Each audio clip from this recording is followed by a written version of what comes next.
Hey everybody, just another update. So I'm now in Indiana. I've been in Indiana for a little bit now. I'm not too far inland here. I was getting to the point of needing to top off, and I was like, well, I still got quite a bit to go before I really absolutely need to top off. Back in Ohio there, on the Ohio side there, and it was still like $3.39 a gallon. And I said, well, I'll just push it on down the line and probably hose myself, because my luck, the gas would be expensive. Well, I crossed the state line, I get into the state line, and I'm now just barely a smidge under the halfway point. Again, topping off at the halfway mark there. And as I called it, was, in some places there was a Speedway gas that it was $3.75, but yet further away, like another one of the truck stop gas stations, it was like $3.39 or something like that. And I was like, wow, that's just like insane. And that might have been still on the Ohio side. So, obviously I skipped that and kept going. Well, I noticed that I'm at the halfway point, and I was about to go hit the exit at exit 145.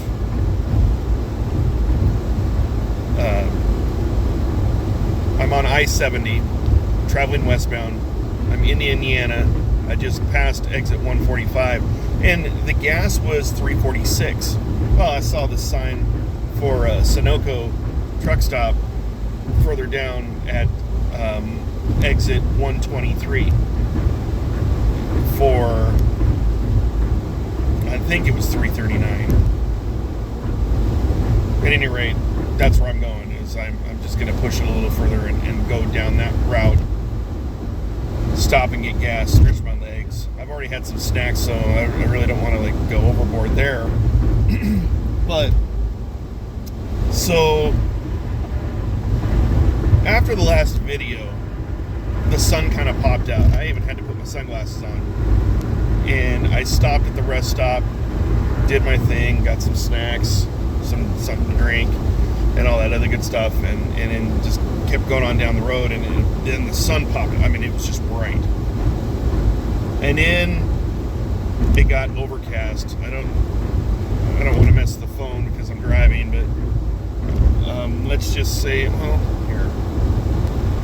See how overcast it is? I don't know if you can see it or not, because, well, it's kind of doing this weird thing where, it's focused on the dash, but, yeah, that's kind of so I assume that the storm that I was warned about that I'll be driving into this is probably the outskirts of it, and it's only going to get worse the further I progress. I'll be safe. I'll be careful. Obviously, it behooves me to be safe and to be careful, because the end destination is to get home, right? And I figured, I'm approximating that if I'm going from New Jersey to home, Rochelle's probably the halfway point. So it behooves me to get to Rochelle safely, and it behooves me to do all that I can to avoid calamity and avoid danger, and just keep doing what I need to do to get on home. So again, I'm still in very good spirits. I crossed the state line there from Ohio into Indiana, and I'm like, ooh, I'm in Indiana. It's it's great. I remember a few years ago, it kind of made me think of that. Several years ago, when I went to Chattanooga for a JoeCon, it was in 2018. I went to JoeCon, and so I flew into Atlanta, and I rented a car, and I drove all the way up to Chattanooga, which is like practically right there on the Tennessee-Georgia border. You know, I came into Tennessee and I was like, oh, I'm in Tennessee, you know, and it was like a really cool sign. So I turned around, went back, turned around again, pulled over at the state line and took a picture of me at the state line. And I thought about that and I was like, well, why didn't I do that on this adventure, right? And then it had dawned on me that just like last year when I came out this way, it's the same going back home. It's, you know, that sort of thing is cool to do. And obviously if I had a co-pilot, you know, if I had a passenger, they could have snapped a picture of crossing the state line, or I could have done video, I suppose. But what it really comes down to is, like last night when I came into Columbus, there was a sliver there where I went right through West Virginia again, and the state line was literally at a bridge. So it's too dangerous to stop off, get a picture, and then move on, especially when it's nighttime, you know. And so that's why I didn't stop and take pictures of you know, crossing state lines that I have. You know, I'm like the mile marker. I'm 56 miles. I'm 56 miles from Indianapolis, and you know, I'm just really enjoying the moment, and I'm really just being one with this journey. I guess to my Star Wars nerd friends, you could say that I am becoming one with the Force, in the sense that I'm in tune with the living Force, if that makes any sense. I'm just enjoying the adventure. I'm enjoying all the gifts that, you know, the Heavenly Father has bestowed upon all of us, that we mere mortals, we all take for granted.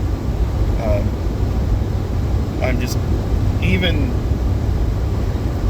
in this crappy overcast weather, right, it's there's still something to just look at and marvel at. And I'm looking at this scenery, and while the weather conditions aren't ideal, you know, I just gotta thank God that I'm alive, you know, and I'm alive, I'm well, I'm among the living and breathing. It's always good when you're this side of the dirt, that's for sure. And I'm just enjoying the moment and being excited about, well, I mean, I'm excited about going home. I'm excited about seeing my friends again, and seeing my family that care to see me again. You know, it's been a year. If everything goes well, it's kind of funny. If everything goes well, I will arrive exactly a year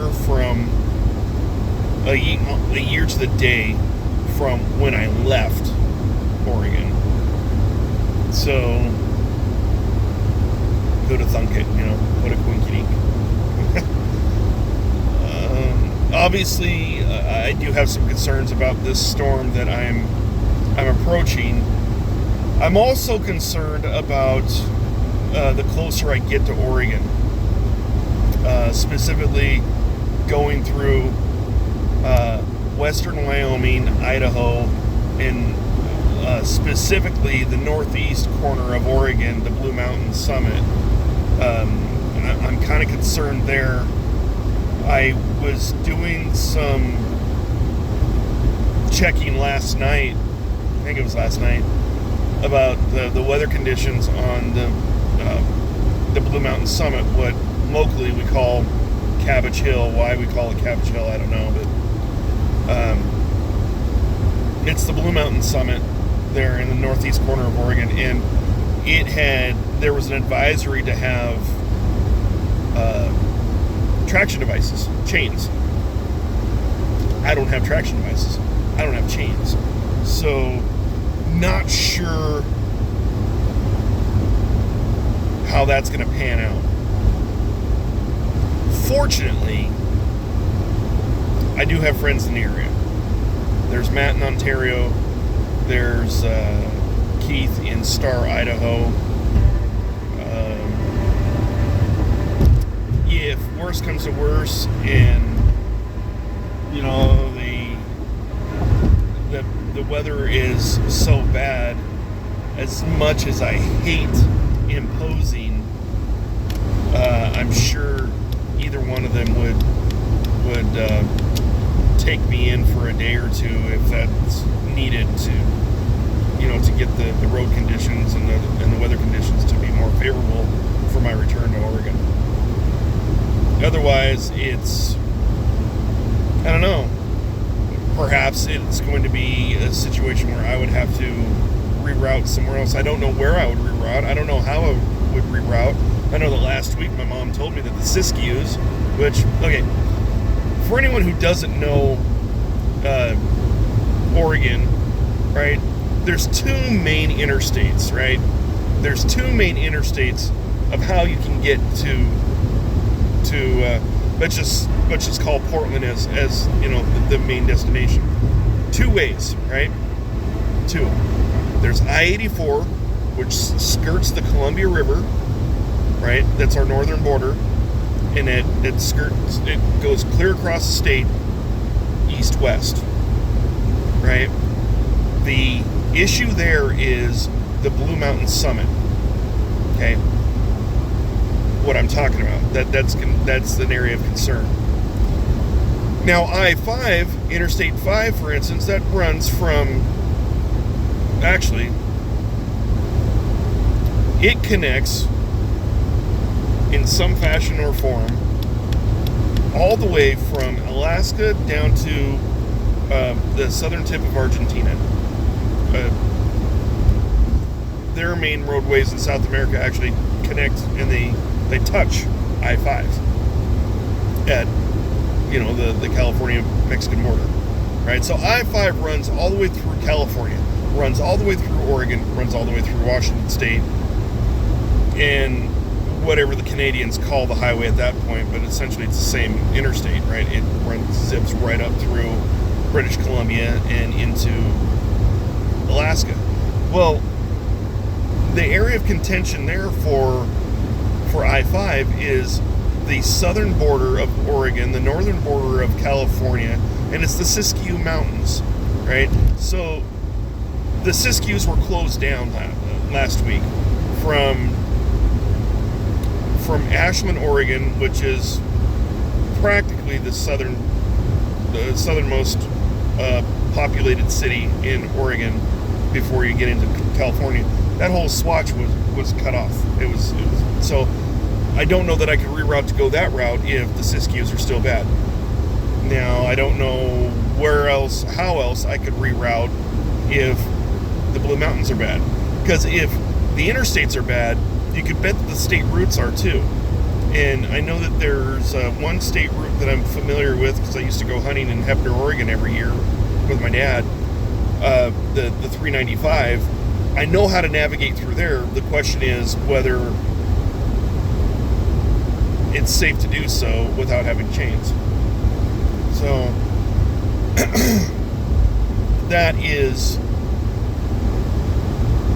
those are the only pressing things that are on my mind right now. And I really, on one hand, I don't want to stress about them because it's not affecting me in the here and now. But on the other hand, it's like deferring and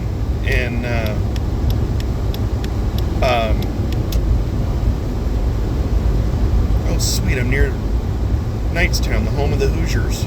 Sorry, I was geeking out there. history thing, right? But I don't want to be so laxed in just, putting off, and I don't know how to say. I guess I don't want to put it off so bad that I'm not prepared, right? So I want to stay prepared and go from there. And I think, I'm not sure what mile marker I'm on, but I think it's quite possible that I am getting close to exit 123. A lot of farmland out this way, a lot of hay that's been rolled up. Passing by a bunch of 18-wheelers now, and I'll just, at any rate, I'm battling, so forgive me. And this video's gone long enough. It was supposed to be just a quick update that, hey, I'm in Indiana. So, hey, I'm in Indiana. So this will be my Indiana leg video. I'm not really going to label it as a bonus video. It's just an update video that I was in Iowa or Ohio, and now I'm in Indiana, and things are going well. So, with that said,